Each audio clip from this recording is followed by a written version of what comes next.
सब्र फाउंडेशन की स्थापना 16 अगस्त सन 2017 में हुई थी। एक ऐसी सोच के साथ कि हम लोगों ने सोचा था कि किसी भी प्रकार से भारत को नशा मुक्त करना है। अब सब्र फाउंडेशन का जो कॉन्सेप्ट है, ट्रीटमेंट का कॉन्सेप्ट जो है वो है घर से दूर लेकिन घर वाला माहौल, ए होम अवे फ्रॉम होम।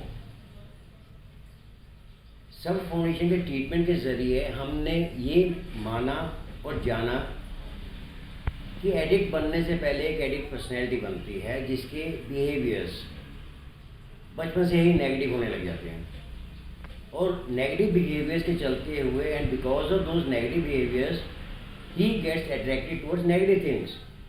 वो नेगेटिव चीज़ों की तरफ अट्रैक्ट होने लग जाता है। नेगेटिव चीज़ें यानी कि जैसे कि नशा हो गया, वो नेगेटिव है। ये लोग बड़ी जल्दी उनकी तरफ अट्रैक्ट हो जाते हैं, ये because they are not normal human beings. एक नॉर्मल ह्यूमन बीइंग होता है, उसको मालूम होता है, he knows the difference between right and wrong, जो कि इनको नहीं होता है। एडिक्ट इसी के चक्कर में फंसता जाता है and because of his negative behaviours हमने अब उसकी करेक्शंस करनी है जो बचपन में उसके बिहेवियर्स डिसऑर्डर हो चुके थे। तो बिहेवियर्स की करेक्शंस करने के लिए सब्र फाउंडेशन को पहले जो भी एडिक्ट आता है उसके थिंकिंग पैटर्न को चेंज करना पड़ता है। जो नेगेटिव थिंकिंग हो चुकी थी उसके दिमाग में शायद ये चीज़ धरने लग गई थी कि शायद मैं बिना नशे कोई काम ही नहीं कर सकता। हमने इस चीज़ से उसको बाहर निकालना होता है, उसका थिंकिंग पैटर्न को चेंज करना होता है एंड उसकी फीलिंग्स को चेंज करना होता है। Feelings towards self, feelings towards his family members, वो डेड हो जाती हैं उसकी।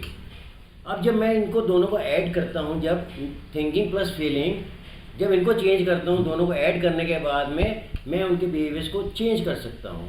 वो पॉजिटिव बिहेवियर्स आ जाते हैं। उनकी इंटेंसिटी हमने लो करनी है बिहेवियर्स की, जो नॉर्मल इंसान के अंदर में भी हैं, नॉर्मल ह्यूमन बींग्स हैं, उनके अंदर में भी ऐसे बिहेवियर्स तो हैं। वो भी झूठ बोलते हैं, गुस्सा उनको भी आता है, कहीं ना कहीं वो भी गैर जिम्मेवारियाँ कर जाते हैं, but intensity differs between both of them. अब हमने भी इनकी इंटेंसिटी को लो करना होता है। वो हमारा ट्रीटमेंट का जो पार्ट होता है उसमें हमें कन्फ्रंट करना होता है। कन्फ्रंट जब करते हैं, एक दूसरे को सिखाते हैं ये लोग क्या वो गलत है, सो दैट ये कन्फ्रंटेशन के ज़रिए ही स्टार्ट्स सेल्फ कन्फ्रंटिंग, अपने आप को कन्फ्रंट करना सीख जाता है। जहाँ पर वो गलत करने की सोचता है, गलत करना सोच रहे, शायद उसके मुँह से भी गलत शब्द निकलने लगे हैं अभी, उसके अंदर से उसके सेल्फ कन्फ्रंटेशन चल स्टार्ट होती है एकदम से। यार what am I going to do now, मैं क्या करने लगा हूँ अभी, क्या मेरा ऐसा बोलने से मेरे रिलेशंस के ऊपर असर तो नहीं पड़ेगा। ये सारी चीज़ें हम ट्रीटमेंट के ज़रिए सिखाते हैं बच्चों को, सो दैट इनका जो टोटल लाइफस्टाइल चेंज हो चुका था पहले, उसको वापस हमने लाइफस्टाइल को चेंज करना है।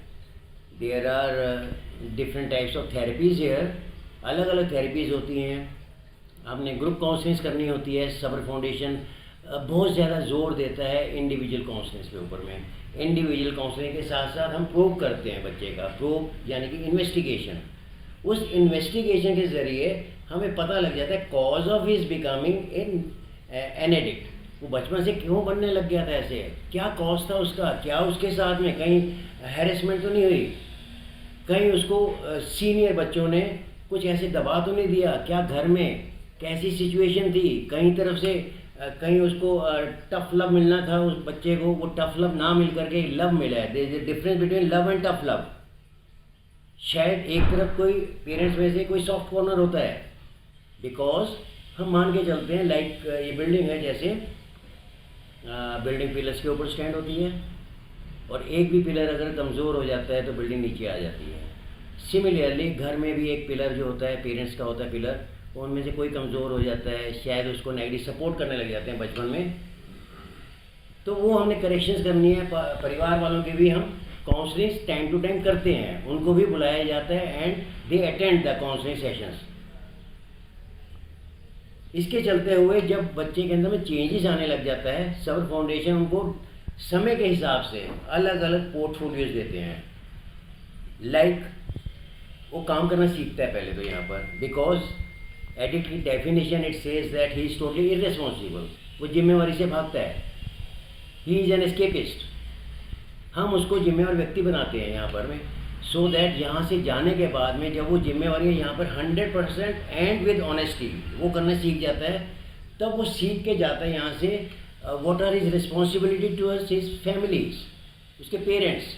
एज ए सन उसकी रिस्पॉन्सिबिलिटी क्या बनती है अपने पेरेंट्स के प्रति, एज ए ब्रदर उसकी responsibility towards his sister brother जो भी हैं छोटे सिबलिंग्स हैं उनके प्रति क्या जिम्मेवारी बनती है वो सीखते हैं। जब वो शादीशुदा हो जाता है उसके बाद एज ए हस्बैंड उसकी अपने वाइफ के प्रति क्या जिम्मेवारी होती हैं, उसकी फीलिंग्स क्या समझने लग जाता है, feelings he starts respecting their feelings. वो उम्मीद करता है जैसे उसके घर वालों ने उम्मीद की हुई है वो भी वैसी उम्मीद करता है मैं भी उस पर खरा उतरता हूँ और खड़े उतरते हैं फिर। And through this treatment from Sabar foundation we have seen very good businessmen, very good public speakers also. So in the end I would like to say you that recovery is possible, किया जा सकता है, but the first step towards right direction has to be taken.